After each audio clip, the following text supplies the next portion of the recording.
Kumusta ka? Kumusta ka? Tila ang ating koro tuwing Miyerkules ay nagiging makapangyarihan at malakas.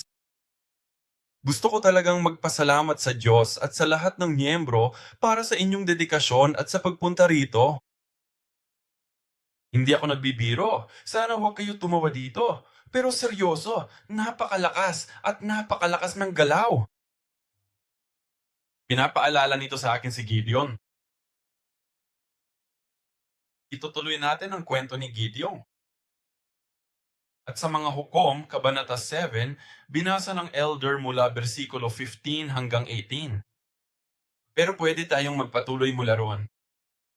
Pero may isip mo ba ang 300 sundalo na sumusubok na sumunod kay Gideon? At sinabi ni Gideon, sumunod ka sa akin. Ano ang batayan nito? Saan tayo pupunta?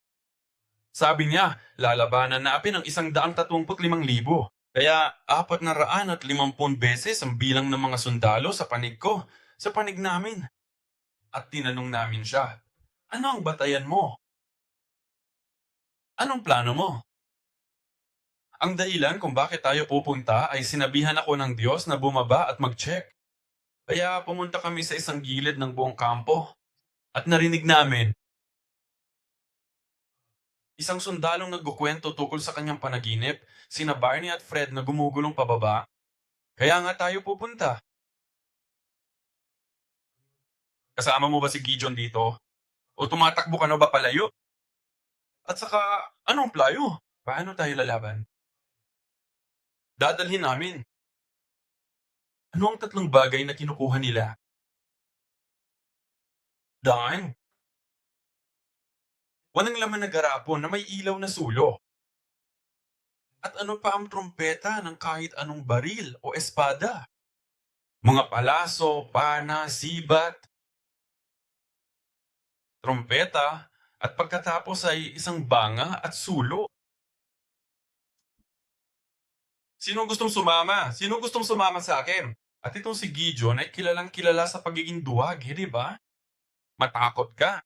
At sinabi niya sa kanila, sige, ito ang plano. Kunin ang 3 bagay na yan, hatiin ito na parang napakarami nating tao, hatiin ito sa 3 grupo, 3 kumpanya, hanggang sa maging 3 kumpanya. At sabi ni Gideon, tingnan mo ako at gawin mo rin na gayon. Umingin ka sa akin at gawin mo rin ang gayon.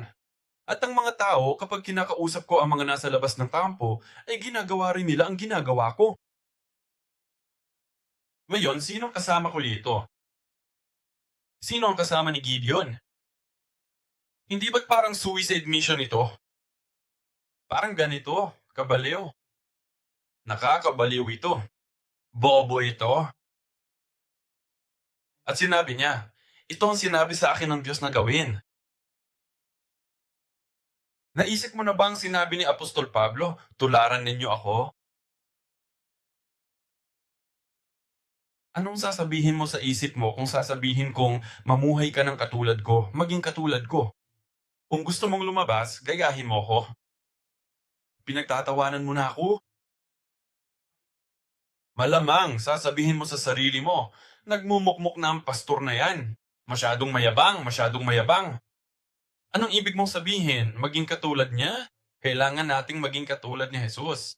Ngunit hindi si Apostol Pablo ay naging mayabang o mapagmataas, kundi ang sinasabi niya, pinipilit ko ang aking sarili na maging katulad ni Jesus. Kaya tularan mo ako, ibig sabihin ay hindi ako bilang isang halimbawa. Sundan mo ako sa landas ni Kristo. Si Gideon, nang sabihin niyang gawin ninyo ang ginagawa ko, hindi siya naging mayabang o mayabang-bang o hindi niya niluluwalhati ang kanyang sarili. Ito ay dahil ginagawa niya ang sinasabi sa kanya ng Diyos. Kahit ayaw niya ring gawin yun. Natuto siya ng isang buhay na puno ng pagsunod. At naniniwala akong narito ang sikreto sa tagumpay. Ang pamagat para sa bahagi ngayon ay ang tagumpay. At kung gusto nating magtagumpay, naniniwala akong marami tayong matututunan mula sa bahagi nito ng kwento ni Gideon. Gusto mo bang makamit ang tagumpay sa buhay mo? at dalangin ko ang tagumpay ng Diyos sa simbahang Zion. At palagi tayong nahihirapan sa loob ng ating mga sarili. Ang digmaan, ang labanan, ay nasa loob ng sarili kong buhay, sa loob ng aking sarili, sa pagitan ng mabuti at masama. At lagi tayong nakikipaglaban sa mga puwersa ng kadiliman. Kahit ang ating ministeryo ay isang labanan upang sumulong, upang gawin ang iniutos sa atin ng Diyos. Sa ilang, sa buhay ni Abraham, sa buhay ni Jacob, sa buhay ni Job, ito ay isang labanan. Ang lahat ay isang labanan, laban sa mga puwersa ni Satanas. At nasa isang laban tayo. At maging ang aming ministeryo, habang naghahanda ako para sa seksyon ito, ipinaalala nito sa akin ng aming sarili. Ang pagpunta sa iba't ibang bansa o rehiyon o kahit sa Singapore upang ibahagi ang salita ng Diyos. Labanan yan. Yun mismo ay isang labanan. Ang pagpasok mo sa trabaho o paaralan araw-araw, ang pananatiling mahusay ay isang labanan. Kaya't dalangin ko na sa pamamagitan nito, matutunan natin kung paano makamit ang tagumpay. At ito ay halos diretsyo mula sa kasaysayan ng serye ng Memphis mula sa numero 3. At kaya, ano yon? Nagpalakas kay Gideon at nagbigay sa kanya ng pag-asa? Panaginip na iyon. At sino ang pangunahing tauhan sa panaginip na iyon?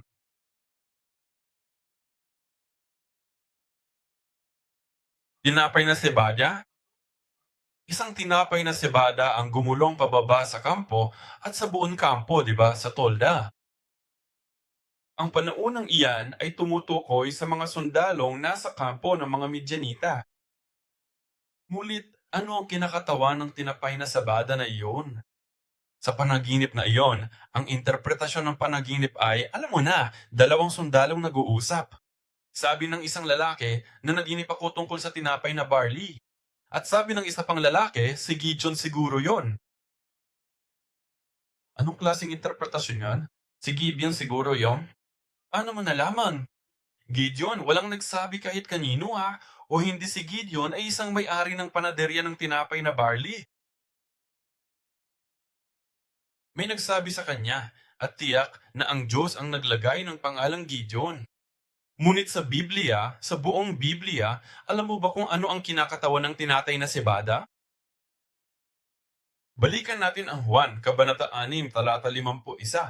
Sa totoo lang, babasahin ko ito para sa iyo. Sabi ni Jesus, ako ang tinapay na nagbibigay buhay na bumaba mula sa taong lang. Kung sino man ang kumain ng tinapay na ito, siya ay mabubuhay magpakailanman. At ang tinapay din naman na aking ibibigay para sa buhay ng sanlibutan ay ang aking laman. Si Jesus ang tinapay na inigulong sa libingan, ibinaba sa mundong ito. Bagamat binigyang kahulugan nila ang pinapay na sibada na ito bilang Gideon, ang buong buhay ni Gideon ay isang umalabo na isang pipo ni Jesus. Maaari mong sabihin, paano magiging Jesus o makakatawan kay Jesus ang isang taong duwag? Si Jesus ay itinuring na walang halaga, walang kahulugan, walang anyo. Gaya ng sabi ni Isaias 53, ito ay isang murang usbong na walang anyo. Si Jesus ang ipinanganak sa Bethlehem, sa isang balon. Sa isang sabsaban ay walang anuman, walang anumang tingnan, walang anumang ipagmamalaki. Ngunit siya ang tinapay na inigulong mula sa langit. At si Gideon, ang isang piraso ng tinapay na gawa sa sibada, na pila isang hamak at napaka walang halagang bagay, ay siyang naging dahilan ng pagbagsak sa buong kampo. At paano nga ba nakamit ang tagumpay? Unang punto, tagumpay gamit ang mga trompeta at mga sulo.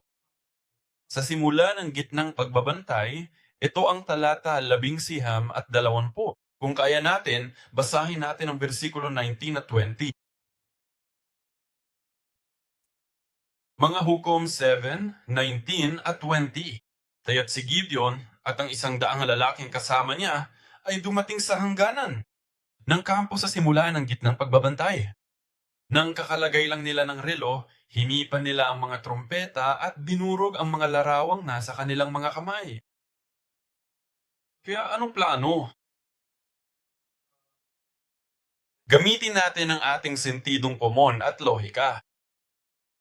Nasa kalagitnaan na ito ng gabi. Ang gitnang oras ng pagbabantay ay bandang alas 10 ng gabi hanggang alas 11 ng bade. Napakatahimik at alam ko na pagod na ang mga sundalo at pupunta sila. Nakatulog na sila. Paano mo aatakihin ang kampo, Iron? Tahimik na tambangan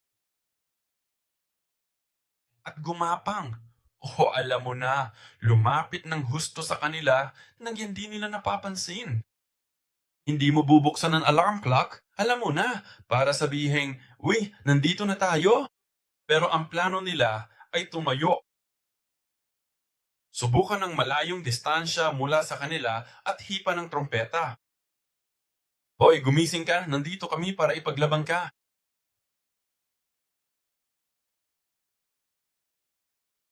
Naroon sila para hipan ang trompeta at dalhin ang larawan at ipakita sa kanila ang liwanag.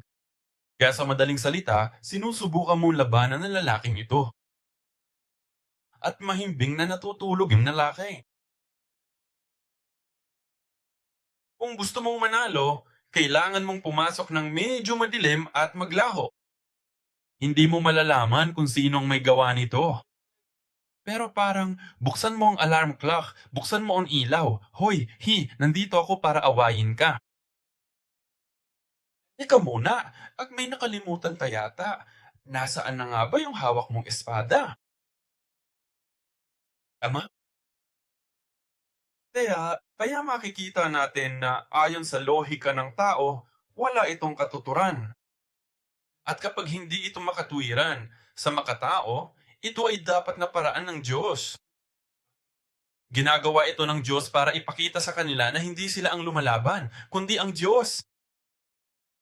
Anong ginamit nila? Hinipan nila ang mga trompeta at gumamit sila ng mga pitsel. Nasira ang mga laraman. Anong kinakatawan ng trompeta? Ang trompeta ay kumakatawan sa tatawagin ko sa inyo ang lahat ng mga talata, ngunit hindi natin gagawin. Wala tayong oras para basahin ang lahat ng mga talata. Ang trompeta sa buong Biblia ay kumakatawan sa digmaan ng Diyos. At sa huli, 1 Corinto 15, dibdib 50-80. 55 at ang sumusunod na ang tunog ng huling trompeta ay babaguhin. Ito ay tumutukoy sa huling araw kung kailan babalik ang Panginoon kasabay ng tunog ng trompeta. Tayo ay parurusahan. Ang mga patay ay muling mabubuhay. Ito ang salita ng buhay na walang hanggan. Ito ang salita na nagbibigay buhay sa ating mga katawang may kamatayan at masisira. Ginagawa nitong immortal, hindi masisira. At ito ang salitang kailangan nating panhawakan sa ating mga tamang kamay. At ang ginawa nila, hinihipan nila ang trompeta, ibig sabihin ay ipinapahayag nila ang salita upang manalo sa labanan. Kaya ano ang unang bagay na kailangan nating malampasan at makamit ang tagumpay? Kailangan natin ng salita? Kailangan natin ng salita? Sinasabi sa awit kabanata 17, talata 20, na ang salita ang nagpapagaling. Sa buong Biblia, ang salita ang nagbibigay sa atin ng kapangyarihan. Ang salita ng Diyos ang siyang nagpapagain. Ang salita ng Diyos ay nagbibigay sa atin ng tagumpay. Exodo 11, talata 16, at pagkatapos ay mga talata 18 hanggang 19. Ang presensya ng Diyos, ang pagdating ng presensya ng Panginoon. Nabahala ang bayan at ipinaalam ito sa kanila sa pamamagitan ng tunog ng mga trompeta. May mga manunutog ng trompeta na ginto sa bundok Sinai. Ngunit nang dumarating ang presensya ng Diyos, narinig nila ang tunog ng mga trompeta. Sa aklat ng Exodo, kabanata 11, talata 18 hanggang 19, at pagkatapos ay sa Exodo, kabanata 20, talata 18, at sa Levitico, kabanata 25, talata 9. 1:3, kabanata 6, versikulo 4 to 5. Joshua 6, mga bersikulo 4 at 5, Isaias 27, bersikulo 13, Isaias 58, bersikulo 1, Mateo 24, bersikulo 31. Sinasabi nito, susuguin niya ang kanyang mga anghel na may malkas na trompeta at kanilang titipunin ang kanyang tagapagpahiwatig mula sa apat na pakpak. Kaya mahahati ang tunog ng trompeta at maiba ang mga hinirang ng Diyos mula sa mga maliligtas sa huling panahon. At titipunin niya ang bayan ng Diyos sa pamamagitan ng tunog ng mga trompeta. Bakit tayo lalabas upang ipahayag ang Panginoon? Ang mga makakarinig ng tunog ng mga trompeta at ang mga tinawag ng Diyos ay magtitipon-tipon. Parang magnet, para tong huling espiritual na pansala na aakit sa mga tao, sa masamang bayan ng Diyos. Isa sa mga bagay na laging sinasabi ng aming senior pastor ay, kailangan nating ibuhos ang ating mga pagsisikap sa pagtitipon upang ibahagi ang salita. Akala ko may kahulugan lang iyon para sa amin. Napakaraming beses na niyang sinabi ay, parang namumulit ang boses niya. Pumunta sa simbahan. Pumunta sa simbahan. Ang simbahang hindi napapansin. Pero ngayon, habang nag-aaral pa ako at napagtanto ko, wow! Ang pagtitipon sa tunog ng salita at ang mga nagtitipon, ang ibig kong sabihin, ang bayan ng Diyos, ang mga magkakasamang iyon, ay ang panahon ng 144,000 BS. Kaya hindi para sa kapakanan ng simbahan o para sa kapakanan ng pastor, kaya tayo nagtitipon. Nagtitipon tayo kung saan naroon ang salita. Alang-alang sa aking muling pagbabagong anyo. At tandaan po sana, sa tuwing pumupunta kayo sa simbahan upang makinig sa salita, iyan ay isang gawain para sa araw ng pagbabagong anyo. Kung saan nanggagaling ang salita. Kapag dumating ang balita, ang mga taong ito ang unang makakaintindi. Mga taga-Tesalonika, Kabanata 4, versikulo 16. Gayon din, ang Panginoong mismo ay bababa mula sa langit na may isang sigaw, may tinig ng arkanghel at may trompeta ng Diyos. Ang mga patay kay Kristo ay unang mabubuhay na mag-uli, at ang mga nabubuhay ay ibabangon. Hebreo 12:18 hanggang 19. Hebreo 12:18 hanggang 19. Gayon din. Pangalawa, sa kabilang dako naman ng ating nakikita ay matatagpuan ng isang malaking garapon at sa loob nito ay makikita ang iba't ibang mga larawan at sa loob naman ng mga iyon ay mayroong mga naglalagablab na mga sulo. Maraming tanglaw. At saan mo siguro nakikita ang tanglaw?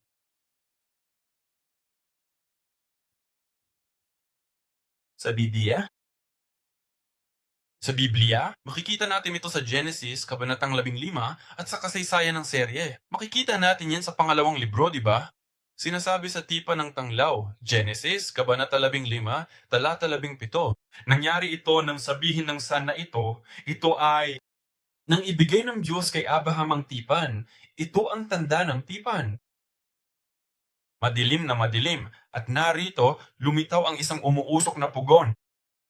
Saan mo makikita sa Biblia ang uri ng umuusok na pugon o nagliliyab na pugon? Sa Ezekiel, sa Isaias, sa pahayag sa trono ng Diyos. Ito ang larawan ng trono ng Diyos. At kaya, umuusok na pugim. Hindi yan oven na naninigarilyo, okay? Ang ibig sabihin ng umuusok na oven ay mainit ito. Puno ito ng apoy. At isang nagliliyab na sulo na dumaan sa pagitan ng mga pirasong ito. Isaiah 62, talata 1, Ezekiel, Kabanata 1, talata 18, Ezekiel 7, talata 12, talata 6. Ang nagliliyab na sulo ay sumisimbolo sa presensya ng Diyos at sa kanyang kaluwalhatian. Kaya sa kanang kamay, dala nila ang trompeta, ang salita ng Diyos, ang pagpapahayag ng gawain ng Diyos. Sa kaliwang kamay, ang kaluwalhatian ng presensya ng Diyos. Sinasabi ko lang sa simula, paano ka mananalo sa isang labanan gamit ang tatlong bagay na iyan? Pero ngayong alam na natin ang ibig nilang sabihin, silang dalawa ang kailangan natin para magtagumpay, di ba? ang salita ng Diyos, at ang presensya ng kaluwalhatian ng presensya ng Diyos sa iyong buhay. Ngayon, paano nila inihayag ang kaliwalhatian ng presensya ng Diyos? Kinailangan nilang lumikha ng isang larawan. Ang dakilang larawan ay kumakatawan sa ating mga puso o tayo sa ating buhay. Tayo ang larawang nakapaloob.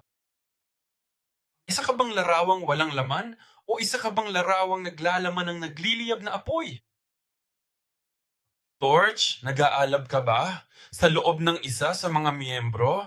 Yung isa sa mga taong pumunta sa atin at nagsabing, ikaw nga? Ipapakita ko ito sa darating na araw ng Panginoon. Kung hindi, pakipaalala naman sa akin na ipakita yun na sa oras ng anunsyo, oras na para sa trabaho. Ipapakita ko ang testimonya. Pero ang testimonya na ibinigay ng isa sa mga miyembro ng CLC, aniya. Noong nakikinig ako sa salita, aniya, para akong dalawang disipulo na papunta sa isang misa. Nag-aalab ang puso ko eh. Paano nasunog ang ungso? Nang ang salita, nang marinig niya ang tunay na salita, nang marinig ng dalawang disipulo ang tunay na salita, ang kanilang mga puso ay nag-aalab. Nag-aalab ba ang puso mo? Hindi dahil sa pagkain kinain mo. Mabilis lang para sa hapunan ngayon, hindi dahil sa sakit ng puso. Meron ba tayong apoy ng Diyos sa ating kalooban? Pero paano nila ito'y pinakita? Nabasag nila ang mga tinidura.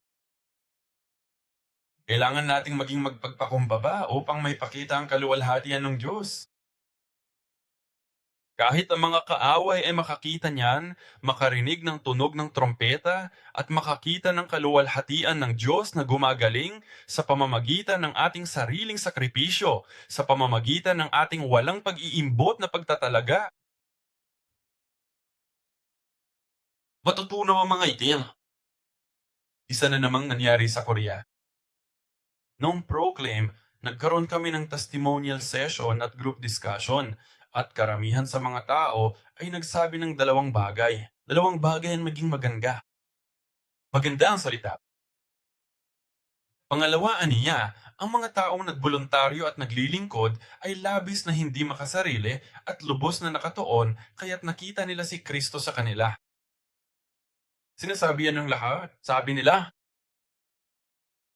marami kaming natutunan sa trabaho, pero natutunan din namin kung paano maglingkod sa pamamagitan ng mga tao. Kaya,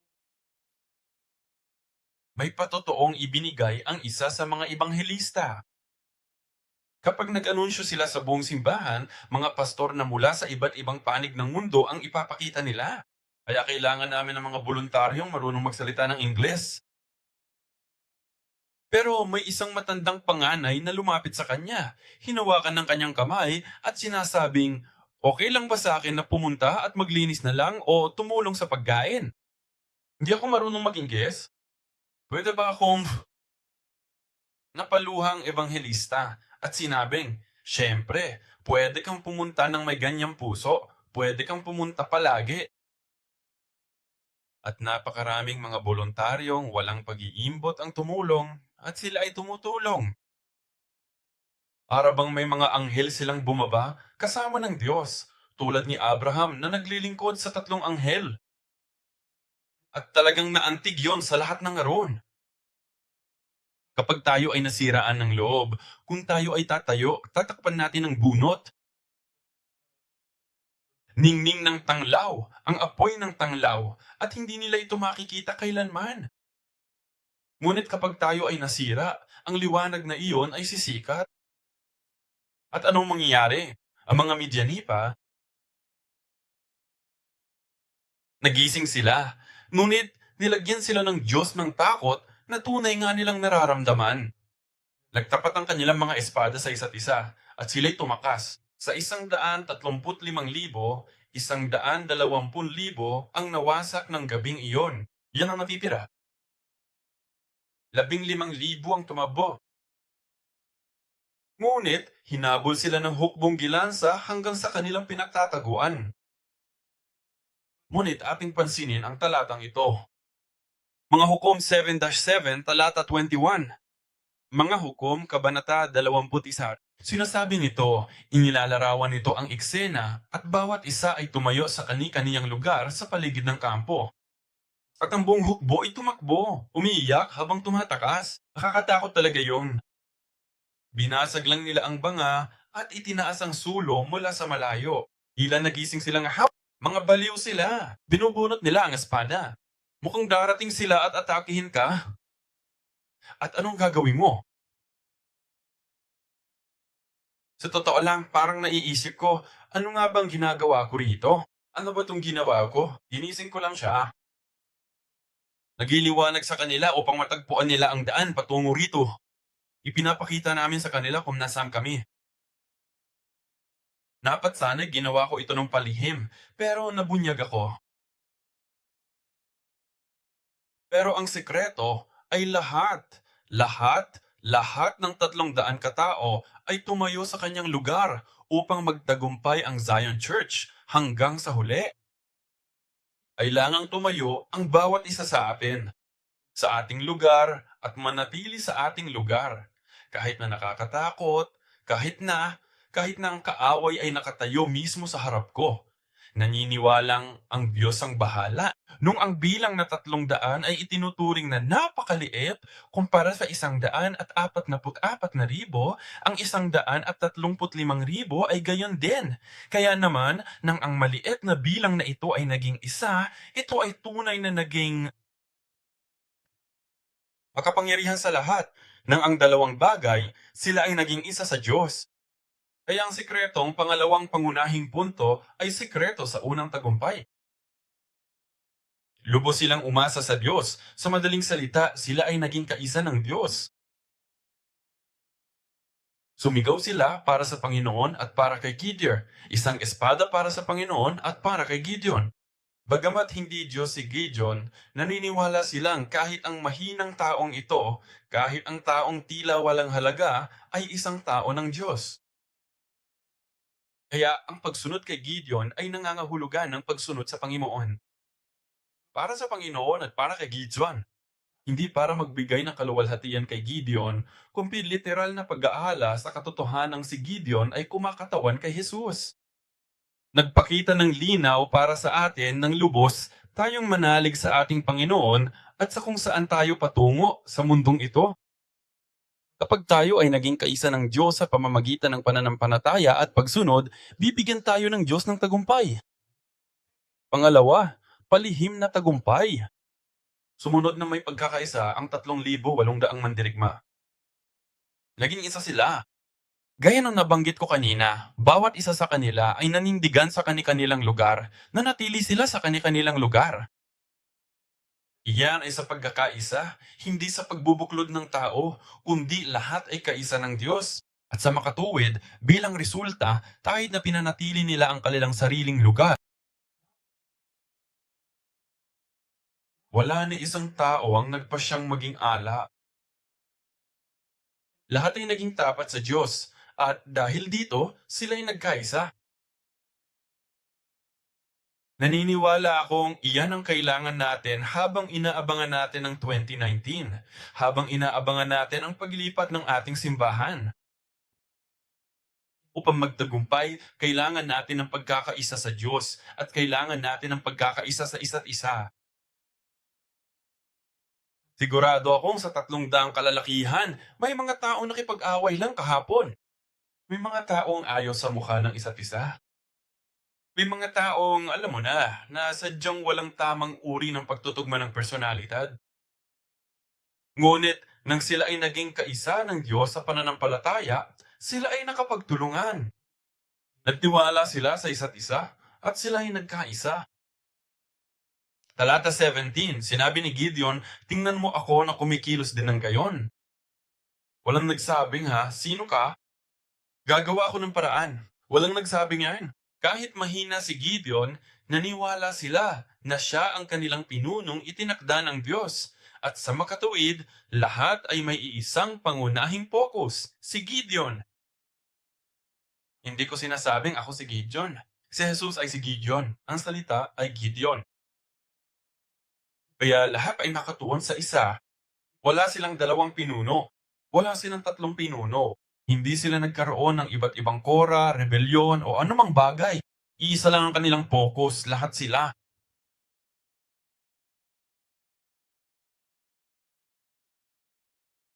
Sinira niya ang mga larawan. Kapag ang ating mga ego ay nawasak, tulad ng pagkawasak ng mga larawan, at ang gawain ay pinahihintulutang umunlad. Ayon sa mga pamamaraan ng Diyos, ang makapangyarihang kapangyarihan ni Heso Kristo ay mawawala ng bisa at tayo ay magtatagumpay. Diretsa akong nagbabasa mula sa kasaysayan ng department ng mga lungsod. Kapag ang ating mga ego ay nawasak, tulad ng paggawasak ng mga larawan at ang gawain ay pinahihintulutang umunlad. Ayon sa mga pamamaraan ng Diyos, ang makapangyarihang kapangyarihan ni Jesus ay mahahayag at magkakaroon tayo ng kontrol. Amen? Para itong pagpapahayag at pagbabahagi ng salita o ng lahat ng mga taga-Biblia para masigurong lahat kayo ay nagbabahagi ng salita ng Diyos saan man kayo magpunta. Una sa lahat, tayo ang larawan ng liwanag para sa Diyos upang simulan ang kanyang gawain. Ang pangatlong sikreto sa tagumpay, panghuli. Sabi, ang 300 mandirigma ng GDN ay pagod na pagod, ngunit nagpatuloy sa paghabol hanggang sa wakas at natapos ang kanilang misyon. Pagod na pagod sila. Pagod na pagod. Wala na silang natitirang lakas.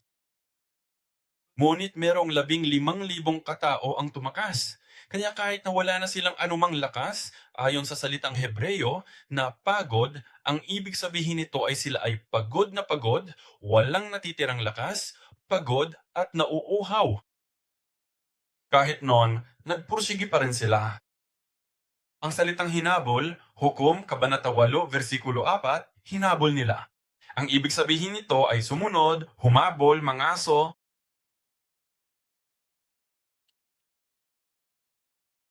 at naglakad sila ng buong lakad. Natapos nila ang kanilang trabaho ng kapa sa ating buhay pananampalataya. May mga pagkakataon na tinitingnan natin ang ating paligid at nag-iisip natin, imposible talaga. Nangihina tayo ng loob at sinasabi natin, hindi ito ang ating saklaw. Hindi ito ang trabaho ko. Sobra na ito. Masasabi natin, sa nakalipas na ilang taon ko nang ginagawa ang parehong bagay, pangalawa, wala na akong kakayahang. Matanda na ako, mahina na ako, at may sakit na ako. Hindi ko magagawa. Hindi kita pinipilit na gumawa ng kahit ano, pero ang hukbo ni Gideon, kahit na pakiramdam nila ay maaari silang bumagsak at mamatay na yun din o makatulog na yun din, nagpatuloy sila hanggang sa ang bawat isa sa 135,000 na yon ay natalo. Siguro tumayo at lumabas. Hanggang sa ang bawat huling sandali, ang Diablo, kasamaan at si Satanas ay malipol sa pangalan ni Heso Kristo. Bilang konklusyon, sa ironikong paraan, kinakatawan ni Gideon sa mga kwentong pinag-aaralan natin tungkol kay Gideon. May mga bahagi siya na katulad ni Abraham. Siya ang kumakatawan kay Jacob. Siya ang kumakatawan kay Moises. At karamihan sa kanyang kinakatawan ay si Heso Kristo. Ang digmaang ito ay kumakatawan sa ating buhay pananampalataya at ating ministeryo. JBR, nangihina siya, ngunit hinayaan niyang gamitin siya ng Diyos. Mahina ba tayo? Kung gayon, hayaan nating gamitin tayo ng Diyos. Hindi yan hadlang sa paggamit ng Diyos. Madalas nating sabihin, oo, hindi ito. Hindi ko magagawa ang isang ito. Ayoko sa tao ito. Ayoko ng ganitong klaseng trabaho. Diyos ko, kung gagamitin mo ako, naniniwala akong wala akong magagawa. Amen.